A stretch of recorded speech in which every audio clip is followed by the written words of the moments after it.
오늘 말씀 너무나 잘 알고 있는 말씀이고요. 제가 방금 외우면서 실수했지만 분명히 요만하고 꼬맹이 때부터 교회를 다니면서 끊임없이 외웠던 그런 말씀입니다. 아동부 아이들도 아마 알고 있을 거예요. 외울 것 같고요. 제가 설교만 하면 울잖아요. 그래서 이제 이 본문 말씀을 딱 받았는데 박기훈 목사님께서 저한테 묻더라고요.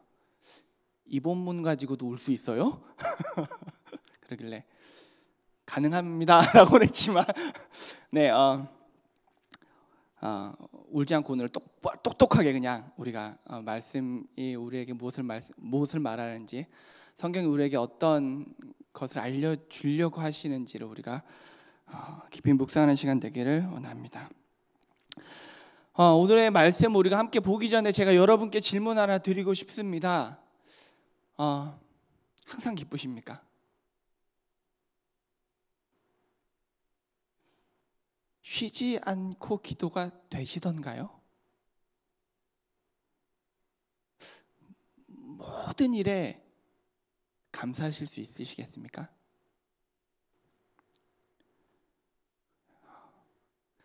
쉽게 예라고 대답을 못하겠죠.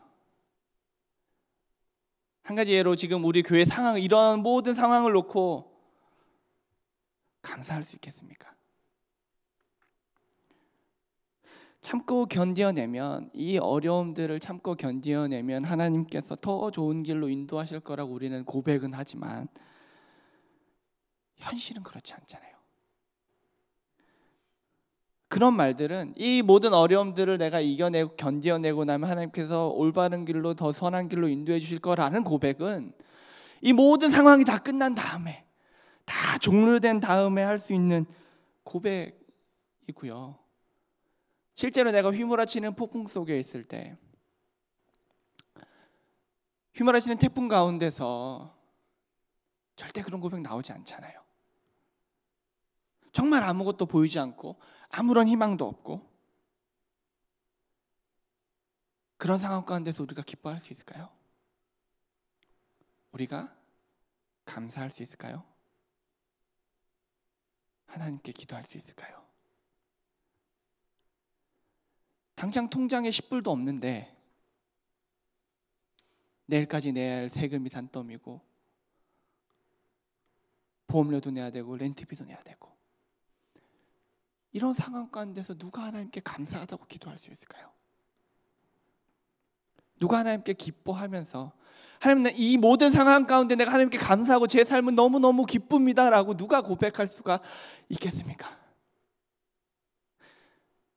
가능하지 않죠. 아마 이게 가능하시다면 그분 이미 천국에 가 계신 것이 아닌가라는 생각을 해봅니다. 정말 우리의 현실 가운데서는 이 말씀이 실제로 다가오질 않거든요. 되질 않거든요. 그러면 우리는 어떻게 살아야 합니까? 우리는 이 말씀을 마주했을 때 우리는 어떻게 살아야 합니까?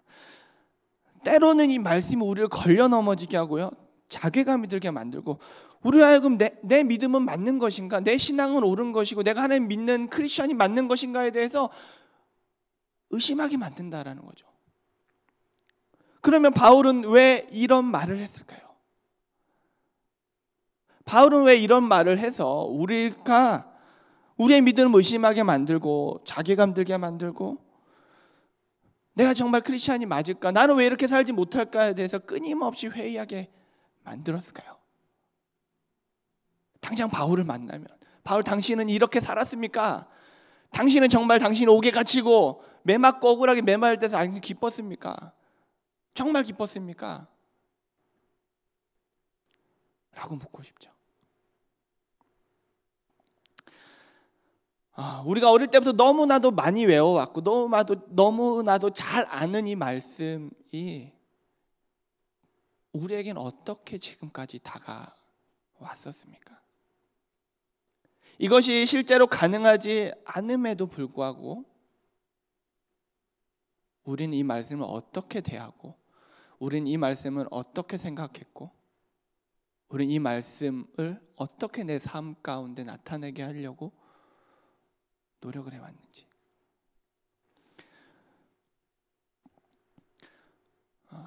데살로니가서는요, 바울이 데살로니가 교회에 보낸 편지입니다. 그리고 데살로니가 5장, 오늘 본문이 포함된 5장의 이 뒷부분은 권면하는 말입니다. 즉 받는 사람들에게 권하는 말이에요. 이런 삶이 가능하기 때문에 바울이 너도 이렇게 살아 라고 우리에게 이야기하는 게 아니라는 거죠. 또 이렇게 살으라고 우리가 항상 기쁘고 쉬지 않고 기도하고 모든 일에 감사하는 삶을 살도록 우리가 정말 죽어라 노력하라라고 우리가 하는 말이 아니라는 것입니다. 데살로니가 교회는 이방인들로 이루어진 교회였어요. 그런데 우리가 서신서를 많이 보면 알겠지만 대부분의 서신서는요, 혼내는 내용입니다. 너네 그러면 안 된다. 너네가 어떻게 벌써 복음을 잊었냐? 니네 어떻게 벌써 변질됐냐? 니네 그렇게 살면 안 된다. 이런 내용들이 많거든요. 서신서에는 대부분. 근데 데살로니가 전서는요, 그런 내용이 조금 있지만 많은 내용이 데살로니가 교회를 되게 칭찬해주는 그런 내용입니다. 데살로니가 교회가 문제가 없었던 건 아닙니다. 문제가 조금 있긴 있었습니다. 그럼에도 불구하고 이 데살로니가 교회는 정말 하나님 앞에서 그리고 바울에게서 되게 칭찬 듣고 인정받을 수 있는 교회였어요. 스스로 깨끗해지려고 많이 노력을 했던, 복음의 순수함을 지키려고 노력했던 교회였습니다. 그래서 바울은 이 편지에서 질책보다는 주로 격려와 칭찬들이 주를 이루고 있습니다. 우리가 읽은 본문은요, 권면이에요. 그러니까 너희들 정말 지금까지 너무너무 잘했다. 너희 지금까지 너무너무 잘했고 너무너무 잘 살아왔다. 그리고 이왕이면 이런 삶까지 너희가 살았으면 좋겠다 라고 하나님의 뜻에 더더욱 맞는 성도가 되려면 너희가 이제는 무엇을 추구해야 될 것인가에 대해서 바울이 권하는 말인 것입니다. 이것은 그러니까 명령이 아닌 것이죠. 그러니까 너희는 크리스찬이기 때문에 항상 기뻐하는 삶을 살아야 돼. 기도가 끊어지면 안 돼. 너희는 모든 일에 감사해야만 해. 라고 바울이 데살로니가 교회에 명령하는 것이 아니라 너희가 이렇게 살았으면 좋겠다 라고 지금 데살로니가 성도들에게 권하는 그런 내용인 것입니다. 그리고 이제 바울이 18절에 이렇게 말을 하잖아요. 범사에 감사하라. 이는 그리스도 예수 안에서 너희를 향하신 하나님의 뜻이니라. 그러니까 이거는요, 너희가 이렇게 사는 것이 하나님의 명령이다가 아니라 하나님의 마음이 너희가 이런 삶을 살기를 원하신다. 되게 미묘한 차이죠 지금. 그러니까 너희가 그렇게 살도록 노력해라가 아니라 하나님께서는 너희가 그런 삶을 누리며 사는 것을 원하신다라는 거예요. 하나님께서 우리가 항상 기뻐하는 삶을 사는 것을, 끊임없이 하나님과 교제하는 삶을 사는 것을, 모든 일에 감사하는 삶을 사는 것을 그것을 누리는 것을 하나님께서 기뻐하시고 하나님께서 그것을 원하신다라는 것입니다. 우리는 항상 이 말씀을 되게 명령처럼 생각을 해왔어요. 항상 기뻐하라, 쉬지 말고 기도하라, 범사에 감사하라. 내가 왜 그것이 되지 않는지에 대해서 자꾸 내가 정말 크리스찬이 맞나? 내가 정말 내 믿음이 맞는 것인가? 나는 왜 그렇게 살지 못하는 것인가에 대해서 계속 자괴감이 들고 넘어지고 쓰러지고 그러다 보니까 우리가 이 말씀을 그냥 도덕적 지침으로 보게 되는 케이스가 너무너무 많습니다. 그러니까 너희가 이 땅을 살아갈 때 항상 기뻐하는 삶을 살도록 노력하면서 살아라. 너희가 기도를 항상 끊임없이 할 수 있도록 노력하면서 살아라. 모든 일에 감사할 수 있도록 노력하면서 살아라. 라고만 받아들일 때가 너무너무 많았다라는 거죠. 그래서 이 말씀이 우리를 옥죄고 우리를 누르고, 마치 구약의 성도들이 율법 때문에 그렇게 힘든 삶을 살았듯이 이것이 또한 우리에게 율법이 되어서 우리의 삶을 너무너무 힘들게, 도리어 기쁜 삶을 살 수 없게 만들었다라는 거죠. 그러니까 우리가 이 말씀을 온전히 이해하려면 이 말씀을 명령으로 보는 것이 아니라 이 말씀을 하신 하나님의 그 뜻이 무엇인가, 우리에게 남겨주신 그 뜻이 무엇인가. 그러면 하나님께서 우리가 이런 삶을 누리면서 살기를 원하시는데, 그렇다면 내가 지금까지 그렇게 노력해 왔는데, 저도 어릴 때부터 그렇게 노력해 왔는데 안 되던 이 삶이 어떻게 가능해지는 것인지, 거기에 대해서 우리가 깊이 한번 묵상을 해보아야 합니다. 그리고 우리는 이 말씀을요 16절 18절에서 끝날 것이 아니라 그 뒤로도 조금 더 내려가다 보면 우리가 가능성을 발견할 수가 있습니다. 우리가 어떻게 이런 삶을 살아갈 수 있는지 그 가능성을 발견할 수가 있습니다. 데살로니가 전서 5장 23절 24절 말씀입니다. 우리가 한 목소리로 함께 읽어보도록 하겠습니다. 시작. 평강의 하나님이 친히 너희를 온전히 거룩하게 하시고 또 너희의 온 영과 혼과 몸이 우리 주 예수 그리스도께서 강림하실 때에 흠없이 보존되기를 원하노라. 너희를 부르시는 이는 미쁘시니 그가 또한 이루시리라. 우리가 수십 년 동안 죽어라 노력해도 안 되던 그 삶이 평강의 하나님께서 우리를 거룩하게 하시면 가능하게 된다는 것입니다. 그리고 그런 삶으로 인해서 예수님께서 이 땅 가운데 다시 오실 때에 우리를 흠없이 보존하여 주신다는 말입니다. 하나님께서 우리를 거룩하게 하셔서 예수님께서 다시 오시는 그날에 그 완전해질 교제 가운데 들어갈 수 있도록 우리를 지켜주신다라는 말씀입니다. 하나님께서 우리를 거룩하게 하신다라는 것은 하나님께서 친히 우리와 함께 하신다는 말씀입니다. 우리는 스스로 거룩해질 수가 없습니다. 다들 아시잖아요. 다들 겪어보셨잖아요. 우리가 착하게 살려고 아무리 노력해도 내 겉모습이 착한 사람으로 보일지라도 내 안에 있는 악한 본성이 없어지지 않는다는 것을 우리 자신은 자기 자신을 너무너무 잘 알고 있습니다. 내가 어떤 노력을 해도 내 안에 있는 악한 본성을 변화시킬 수 없다라는 것을 우리는 너무너무 잘 알고 있습니다. 그러니까 이런 우리가 거룩하게 되려면 하나님께서 직접 하시지 않고는 우리가 거룩해질 수가 없습니다. 그리고 하나님께서는 우리를 거룩하게 하시기 위해서 십자가에 달려 죽으셨습니다. 그리고 지금 우리와 함께하고 계십니다. 이 사실이 그냥 내 머릿속에 이론이 아니라 지식이 아니라 정말 진짜가 되어야지만이 우리 삶이 변화됩니다. 항상 기뻐할 수 있고 끊임없이 하나님과 대화할 수 있고 또 모든 일에 감사하는 삶을 살아갈 수 있게 됩니다. 우리가 죽어라 노력해도 되지 않던 그 삶이 내 안에 하나님께서 계시면 그렇게 살아가게 되는 것입니다. 예수님께서 언제나 내 안에 계셔야만 가능케 되는 일입니다. 그리고 그것이 우리를 향한 하나님의 뜻입니다.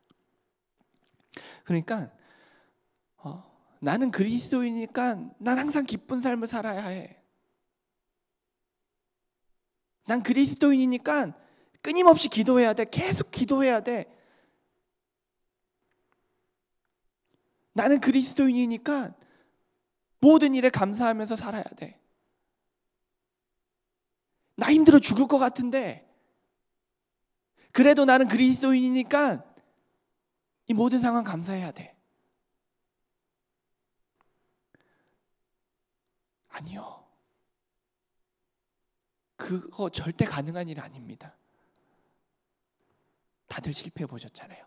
저만 해도 제가 뭐 이 말씀을 아동부 때 배웠다고 했을 때 거의 20몇 년, 거의 30년 가까이를 노력했는데 안 되는 일이잖아요.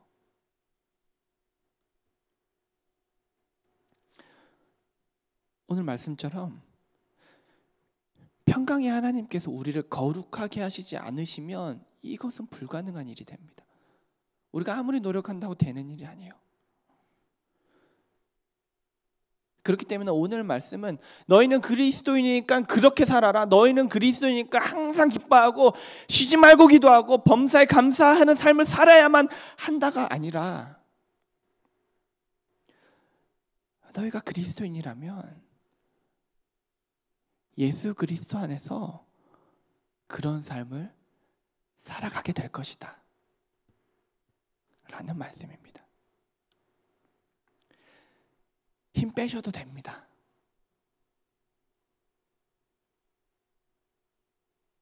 그렇게 살아가려고 우리가 힘주고 살잖아요. 힘 빼셔도 됩니다. 아니요, 힘을 빼셔야만 합니다. 참 부끄러운 고백이지만 저도 되게 힘주고 살았었거든요. 정말 부끄러운 고백이지만 신대원 들어가서도 저는 정말 힘주고 살았었습니다. 근데요, 제 외모는 그것을 말아주지 않지만 어릴 때부터 그래도 저는 교회 안에서 모범생 소리를 들으면서 자랐던 것 같아요.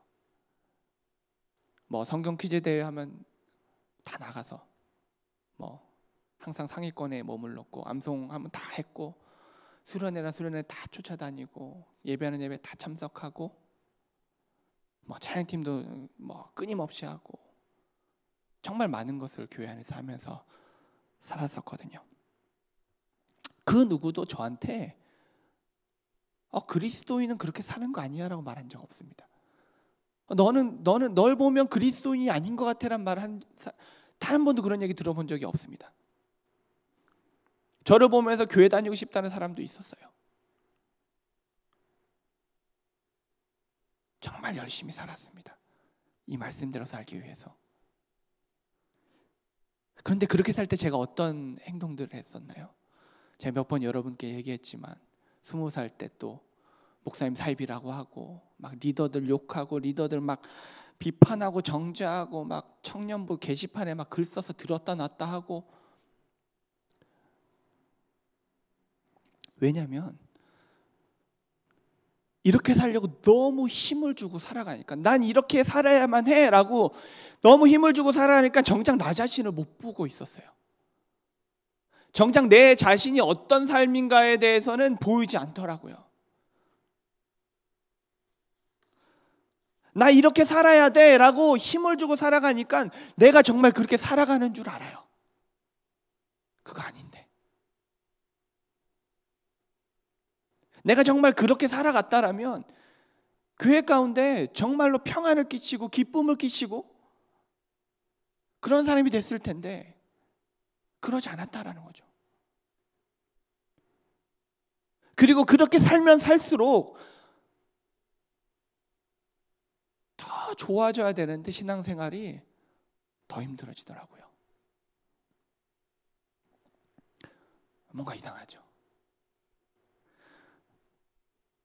분명히 예수님을 만나면 자유할 거라고 했고요, 쉼을 얻을 거라고 했고요, 내 안에서 마르지 않는 샘물이 솟아날 거라고 했는데 내가 이렇게 살려고 노력하다 보니까 도리어 그런 것들이 다 없어지더라고요. 난 자유한 줄 알았는데 자유하지 않았더라고요. 근데 그 누구가 저를 봐도 저는 그리스도인이었거든요. 그 누구가 저를 봐도 정말 모범적인 그리스도인이었어요. 근데 저는 제 안에서는 그게 아니었던 거죠. 나중에 알았어요. 그렇게 사는 것은 그냥 종교인의 삶이었구나. 내가 기독교에 어릴 때부터 모태신앙이라서 교회 안에서 자라서 그렇지, 만약에 우리 부모님이 불교인이었다면 난 불교 안에서 똑같이 살았을 거예요. 그 전까지는.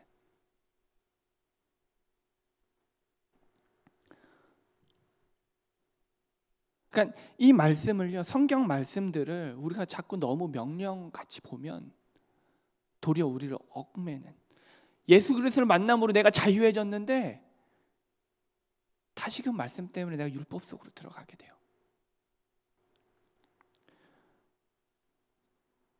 하나님께서 우리를 거룩하게 하신다라는 건 우리와 함께 하신다라는 것입니다. 구약 시대에는요, 하나님께서 함께 하셨지만 우리 안에 계시진 않았잖아요. Not a Fan이라는 책에 보면 이런 얘기가 나옵니다.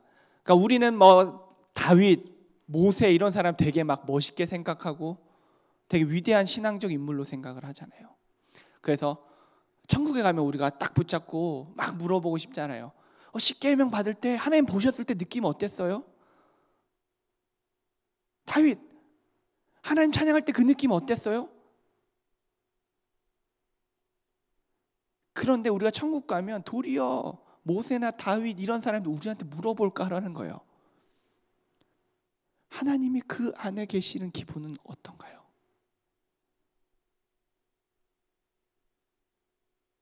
구약시대에는 하나님이 밖에 계셨다가 필요할 때만 찾아오셨는데 예수 그리스도의 십자가 때문에 이제는 예수 그리스도께서 내 안에 계실 수 있게 됐거든요. 우리를 거룩하게 하시기 위해서, 우리와의 교제를 회복하시기 위해서, 우리와 대화하기 위해서 이제 내 안에 계시거든요. 그러니까요,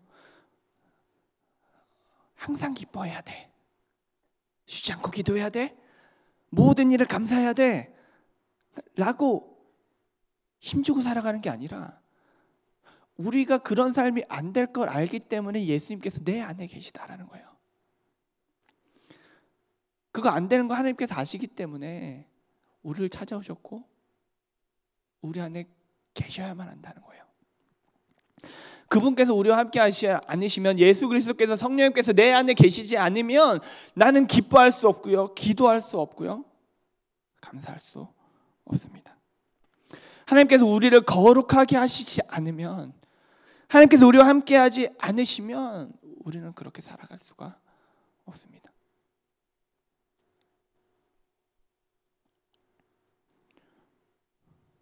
내 안에 계시니까.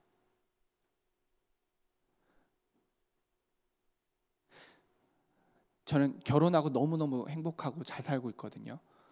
같이 대화하고 언제나 대화할 사람이 있고 내 편 들어주는 사람이 있고 너무너무 좋습니다.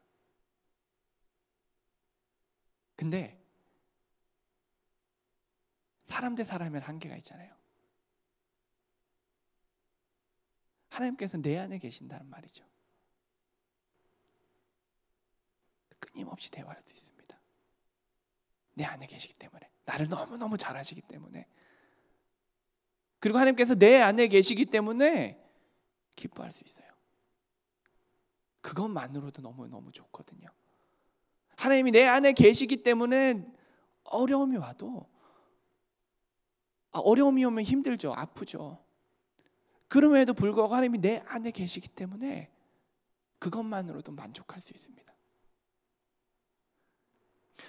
그러니까 오늘의 말씀은요, 우리에게 도덕적 기준이나 삶의 지침을 주는 것이 아닙니다. 크리스찬인들은 이렇게 살아야 돼 라고 우리에게 압박을 주고 부담을 주는 말씀이 아니란 말입니다. 오늘 말씀은요, 도리어 우리에게 희망이 되고 기대함을 주는 그런 말씀입니다. 우리가 이렇게 살 수 없기 때문에 하나님께서 우리 안에 계신 거거든요. 하나님께서 우리가 이런 삶을 살기를 너무너무 원하시기 때문에 십자가 달려 죽으셨고 지금 내 안에, 그리고 우리 성도님들 안에 계신 것입니다. 더 큰 희망은 나에게 이런 삶을, 우리가 이 땅을 살아가면서 항상 기뻐하고 쉬지 않고 하나님과 대화할 수 있고 모든 일에 만족하고 감사하는 삶을 살아가게 하기 위해 죽으신 예수님께서 다시 오신다라는 것이죠. 데살로니가서의 내용은 그겁니다. 너희 정말 잘하고 있는데 예수님께서 다시 오신다는 그 소망 너희가 조금 더 크게 가졌으면 좋겠다.